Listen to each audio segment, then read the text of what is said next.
Angle between lines in vector form. Welcome, everyone. Today, we are going to explore a very important concept in three-dimensional geometry, finding the angle between two lines when they are presented in vector form. Now, as you know, in 3D space, we don't just use simple x and y coordinates. We use vectors to describe how lines move through space. When we talk about the angle between two such lines, there is a key secret to remember. We aren't concerned with where the lines actually start or their specific positions in the room. Instead, our entire focus is on their orientation, essentially, the specific direction in which each line is pointing. In the next few slides, I will show you how to extract that directional information and use it to calculate the exact angle between them. Understanding the vector equation of a line.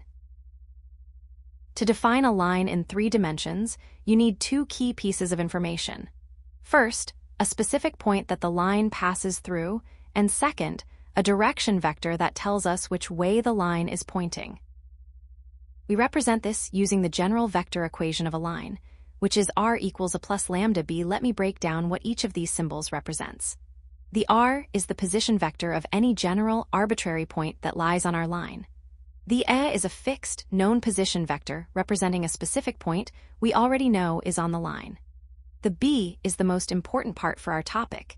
It is the direction vector, which is a vector that runs parallel to the line itself. Finally, we have lambda, which is just a scalar parameter that allows us to scale the direction vector to reach any point along the line. Now, when we are dealing with 2 different lines, which we'll call L1 and L2, we use a similar structure. For the first line, L1, the equation is r equals a 1 plus lambda b1. For the second line, L2, the equation is r equals a 2 plus mu b2. As you can see, while the starting points, a 1 and a 2, might be different, the real stars of the show are b1 and b2. These are the direction vectors for our 2 lines. As we will see in the next slide, these are the only components we actually need to focus on when calculating the angle between them. Now that we've established that finding the angle between lines is all about their orientation, let's take a closer look at how these lines are actually written in 3D space. The concept of the angle between 2 lines. The angle theta between 2 lines is defined simply as the angle between their respective direction vectors, b sub 1 and b sub 2. Think back to the previous slide. Since these vectors represent the orientation of the lines, the angle between the vectors is the same as the angle between the lines themselves. Now, a quick note on geometry in 3-dimensional space. Lines can intersect or they can be skew, meaning they pass each other without ever meeting. Because of this, when 2 lines cross, they actually form 2 pairs of angles. One pair is acute and the other is obtuse. In mathematics, when we ask for the angle between 2 lines, we are generally interested in the acute angle, which is the angle between 0 and 90 degrees. So, how do we mathematically guarantee that we get that acute angle? As you will see in the next slide, we use the absolute value, or the modulus, of the cosine result. By applying the modulus, we ensure the cosine value remains positive, which forces our final answer to fall within that acute range we are looking for. Now that we have identified the direction vectors, let's talk about what we are actually measuring. The mathematical formula. Everything starts with a fundamental principle from vector algebra: the relationship between the dot product of 2 vectors and the angle between them. This is expressed as b1 dot b2 equals the magnitude of b1 multiplied by the magnitude of b2, all multiplied by the cosine of theta. To make this useful for our specific goal, we need to rearrange this equation to solve for the cosine of theta. However, there is one crucial extra step. As I mentioned in the previous slide, we want to find the acute angle. To guarantee that our result stays between 0 and 90 degrees, we apply the modulus, or the absolute value, to the entire fraction. This gives us our working formula. Cosine of theta equals the absolute value of the dot product of b1 and b2, divided by the product of the magnitude of b1 and the magnitude of b2. To be clear on what each part of this formula represents, The numerator, b1.b2, is the dot product of our two direction vectors. The denominator consists of the magnitude of b1 and the magnitude of b2, which are simply the lengths of those direction vectors. Now that we have identified that the angle between two lines is simply the angle between their direction vectors, let's look at the mathematical formula we'll use to calculate it. In the next slide, I will walk you through a step-by-step process on how to actually plug your numbers into this formula to get your final answer. Step-by-step calculation process. Now that we have established the mathematical formula for the cosine of the angle, let's break this down into a clear, actionable process. If you follow these 5 steps, you will be able to solve any problem of this type systematically. Step 1. Identify the direction vectors. When you look at your line equations, you'll see both a position vector and a direction vector. Your task here is to extract b1 from the first line and b2 from the second line. As I mentioned in the previous slides, you should completely ignore the position vectors, a 1 and a 2, as they don't affect the orientation of the lines. Step 2. Calculate the dot product. Once you have your two direction vectors, you need to compute their dot product, which is b1.b2. If your vectors are written in terms of I, j, and k components, specifically x1i plus y1j plus z1k and x2i plus y2j plus z2k, you simply multiply the corresponding components and add them up. That is x1 times x2 plus y1 times y2 plus z1 times z2. Step 3. Calculate the magnitudes. Now, we need the lengths of these vectors. You'll find the magnitude of b1, denoted as the absolute value of b1, by taking the square root of x1 squared plus y1 squared plus z1 squared. Do the exact same thing for the magnitude of b2. Step 4. Substitute into the formula. Now, take the results from your dot product in Step 2 and the two magnitudes from Step 3 and plug them into the cosine theta formula we saw on the previous slide. Remember to keep that modulus sign in mind to ensure our result stays positive. Finally, Step 5. Determine the angle. Once you have a numerical value for the cosine of theta, you can find the actual angle, theta, by taking the inverse cosine, or arcos, of that result. To see this entire process in action, let's move on to a real-world example and then walk through a fully worked numerical problem. Real-world example. Now, to help you visualize why we focus only on direction, let's step away from the abstract equations for a moment and look at a real-world scenario. Imagine you are in a dark room with two different laser pointers being emitted from two different points.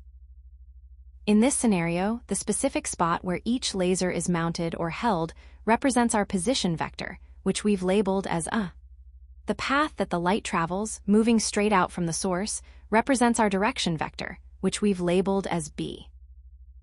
Now, if you wanted to calculate the angle at which these two beams would intersect, or even just the angle between their paths if they are passing each other, you don't actually need to know where the people holding the lasers are standing. As we discussed in the previous slides, the angle is determined solely by the direction vectors of the beams, regardless of where the lasers are mounted in the room. This perfectly illustrates why we can ignore the position vectors and focus entirely on the direction vectors when we move into our worked example in the next slide. Worked example. Here is our problem. We need to find the acute angle between two specific lines, line 1 and line 2.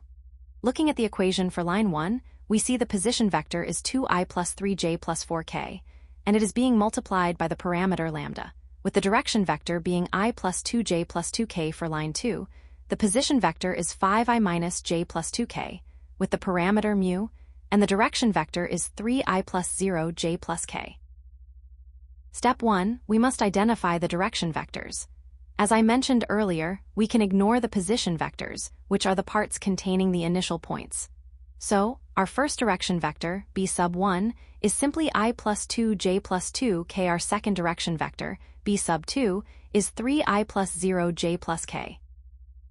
Step 2, next we calculate the dot product of these two direction vectors. To do this, we multiply the corresponding components, 1 times 3 plus 2 times 0 plus 2 times 1.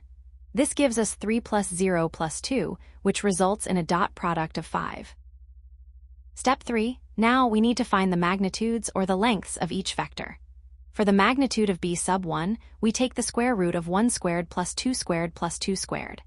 That is the square root of 1 plus 4, which is the square root of 9, simplifying perfectly to 3. For the magnitude of b sub 2, we take the square root of 3 squared plus 0 squared plus 1 squared. This gives us the square root of 9 plus 0 plus 1, which is the square root of 10. Step 4. Now, we substitute these values into our cosine formula. We take our dot product of 5 and divide it by the product of the two magnitudes, which is 3 times the square root of 10. Since our result is already positive, the absolute value or modulus doesn't change the value, so we have cosine theta equals 5 divided by 3 root 10. Step 5. Finally, to find the actual angle, we take the inverse cosine of that fraction. So, theta equals arccosine of 5 divided by 3 root 10. Now that we have covered the theory and the formula, let's put everything we've learned into practice with a worked example. Let's walk through the solution step by step, following the process I outlined in the previous slide. In the next slide, I will highlight some common pitfalls to watch out for when performing these types of calculations yourself. Common mistakes to avoid. Now, before we wrap up our lesson, I want to pause and discuss some common pitfalls. Even if you understand the formula, it is very easy to make small errors that lead to the wrong answer. First, watch out for the temptation to use the position vectors. When you look at the equations for the lines, you'll see vectors a sub 1 and a sub 2. A very common mistake is to plug these into your calculation. However, as we discussed earlier in the lesson, the position vectors only tell us where the lines start in space. They don't tell us which way the lines are pointing. Always remember, the angle depends strictly on the direction vectors, b sub 1 and b sub 2. Second, please be careful not to forget the modulus, or the absolute value signs, in your formula. If you omit these, you might end up with a negative value for the cosine of theta. While mathematically possible, a negative cosine would give you an obtuse angle, an angle greater than 90 degrees. Since our goal, as we saw in the formula on slide 4, is to find the acute angle, the modulus is essential to ensure our result stays between 0 and 90 degrees. Finally, ensure you do not confuse the dot product with the cross product. When calculating the numerator of your fraction, you must use the dot product of the direction vectors. The dot product is vital here because it results in a scalar, a simple number, which is exactly what we need to complete the cosine formula. Using a cross product would give you a vector, and you cannot divide a vector by a magnitude in this context. Keep these 3 points in mind, and you will be well prepared for the final summary. Key takeaways. First and foremost, always remember that when we talk about the angle between two lines, we aren't looking at where the lines start or where they are located in space. Instead, we are strictly looking at the angle between their direction vectors. To calculate this, we use the specific formula we derived earlier. Cosine theta equals the absolute value of the dot product of vector b sub 1 and vector b sub 0, all divided by the product of the magnitude of vector b sub 1 and the magnitude of vector b sub 2. Now, a very important detail to keep in mind is that modulus sign, the absolute value bars. We include those specifically to ensure that our final result for theta is an acute angle, meaning it stays between 0 and 90 degrees. Finally, as we saw in our worked example, do not let the position vectors, vector a sub 1 and vector a sub 2, distract you. They are completely irrelevant when you are calculating the angle between the lines. All right, we have reached the end of our lesson. Let's quickly recap the key takeaways to ensure you have a solid grasp of this topic before you move on to your practice problems. If you can keep these 4 points in mind, you'll be well on your way to mastering 3D vector geometry. Great job today!